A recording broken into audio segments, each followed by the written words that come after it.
I think A Tale of Our Time needs to capture the spirit of a society and its people.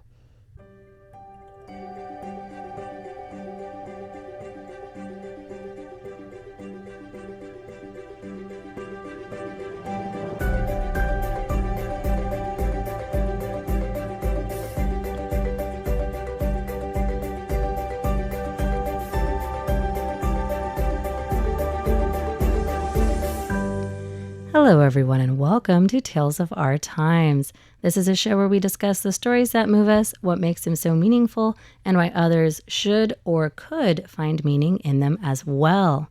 We tackle movies, books, comics, and more. Where there's a story, there's a reason to read or watch.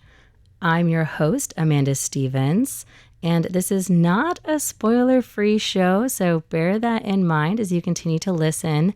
Once again, we are tackling something that's a little bit more, I guess I should say that's newer than most other things we've covered.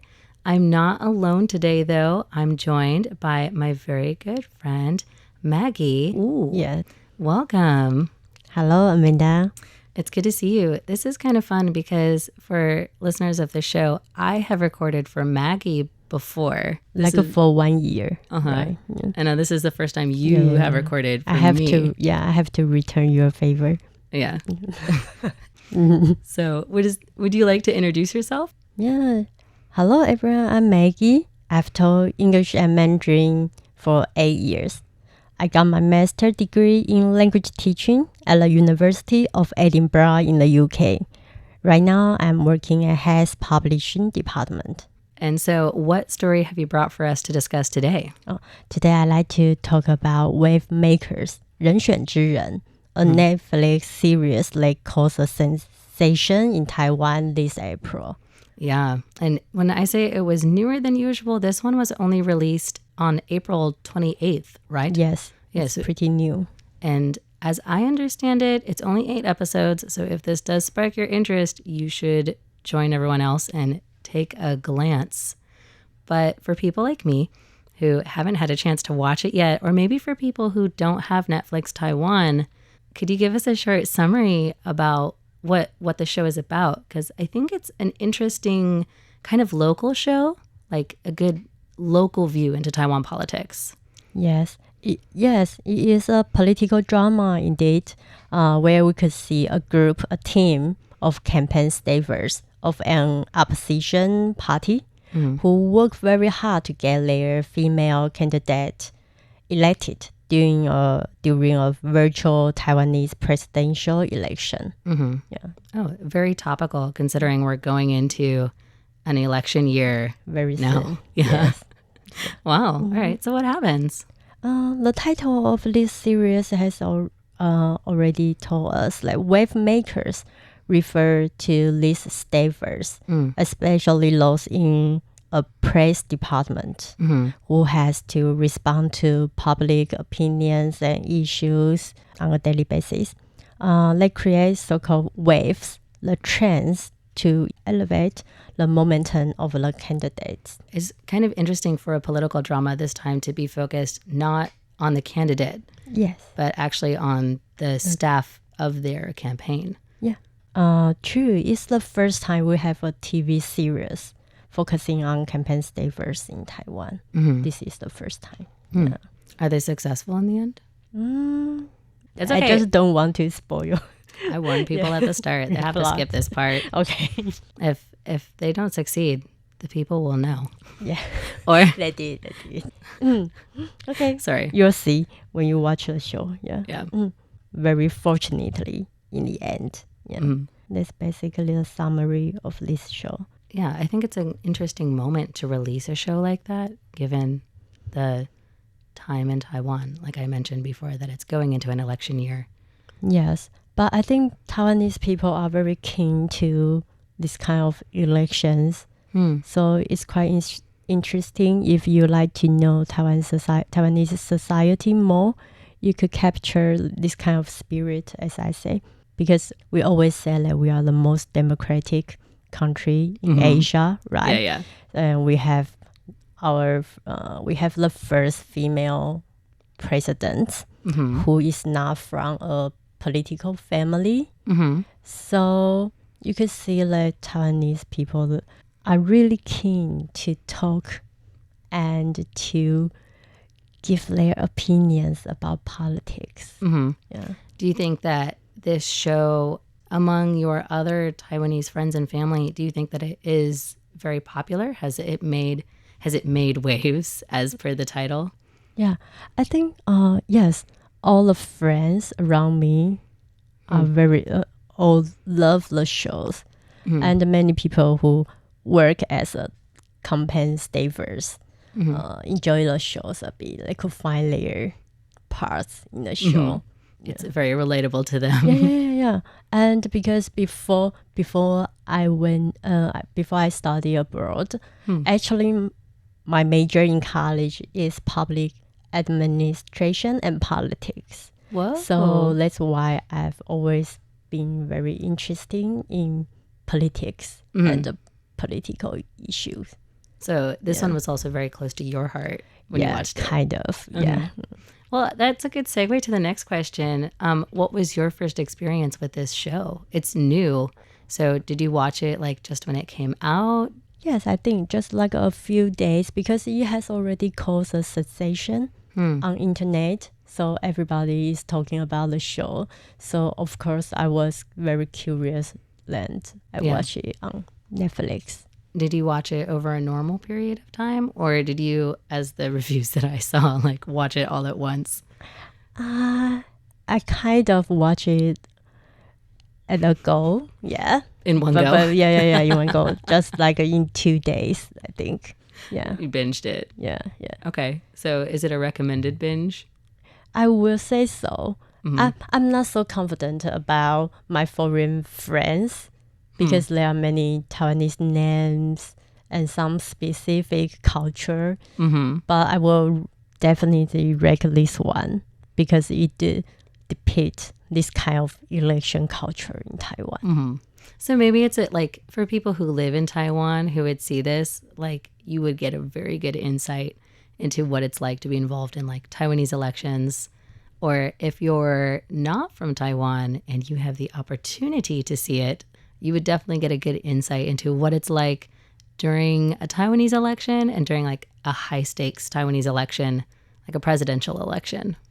So I think it would be interesting too for a lot of people to see the differences because there's a lot of political dramas and TV shows in the US, for example. They mostly focus on the candidate, but during those like torrid times.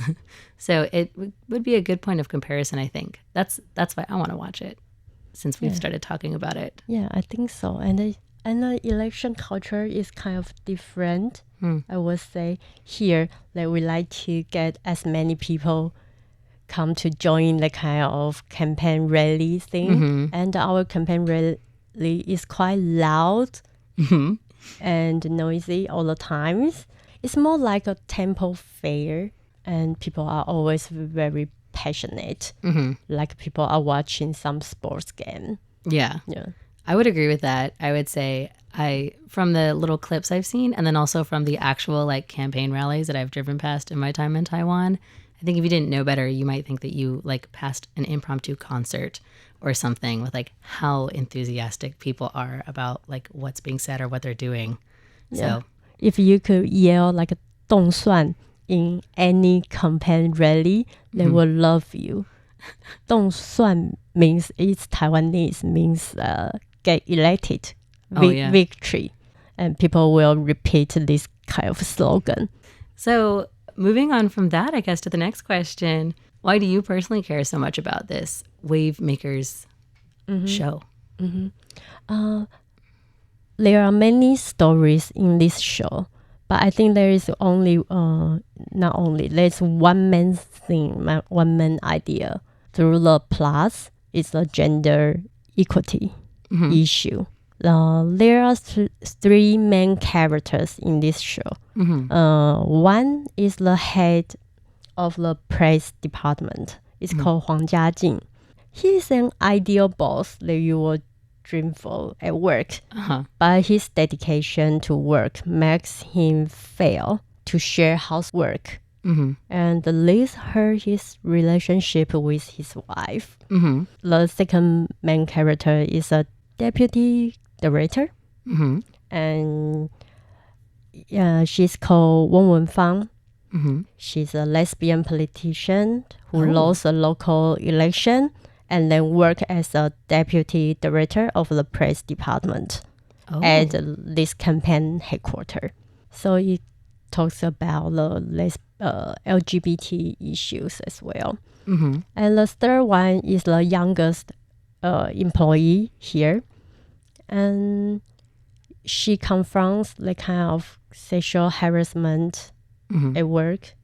And as the plot develops, you will find more situation that she experienced. Oh, that's interesting. So despite being like overtly about being a campaign manager or what it's like to work politics and everything we said up to this point, it sounds like a lot of the drama from the show comes from very like interpersonal struggles between these characters. Yeah, it's really about the challenges they face and confront in their, not just work, but in their private lives as well. Wow, that's really interesting. Was there one of those stories, one of those main character stories that you felt personally like really attached to beyond the others, or did they all kind of match?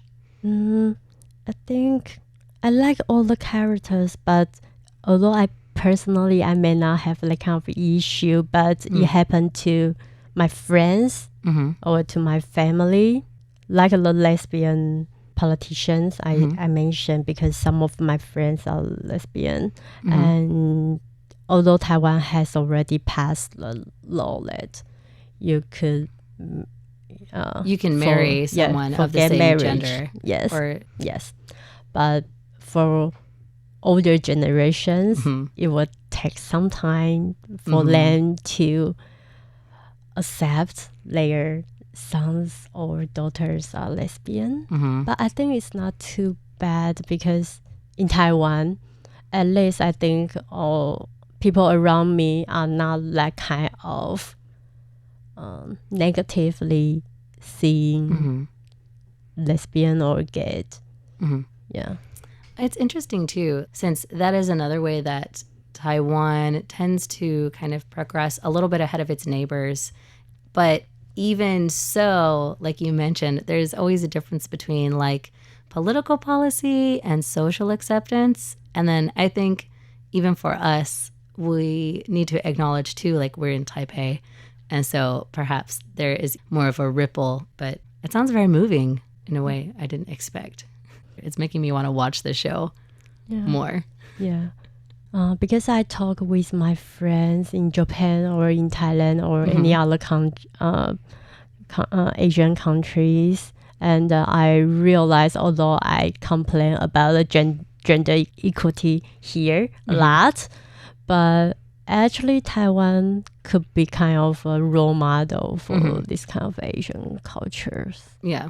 Well, and talking about it very publicly in like a high attention drama, I think, is another like big way to highlight things are good. They're not perfect.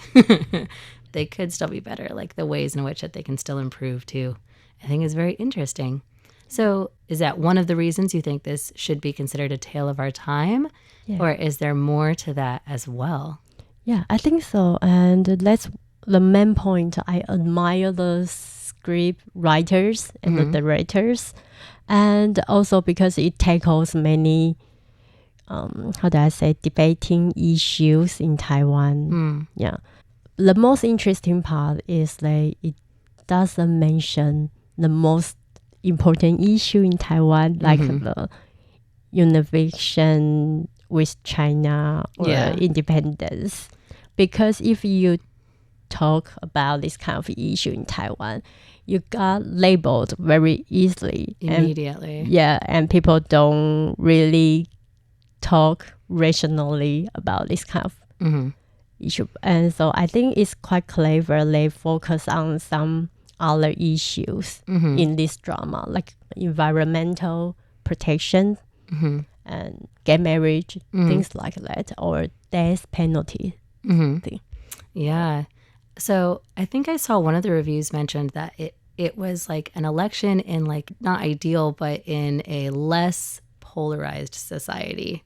Do you think because they left out the China question and then focusing on these smaller but still big issues, it's allowed them to be like more pervasive or allowed the drama to like touch more people? Yeah, I think so. Because people will say that, oh, you are pro DPP or KMT. And so they will look into the characters and they could find something related to their lives. So I think that's why this show went viral in Taiwan so soon. Yeah.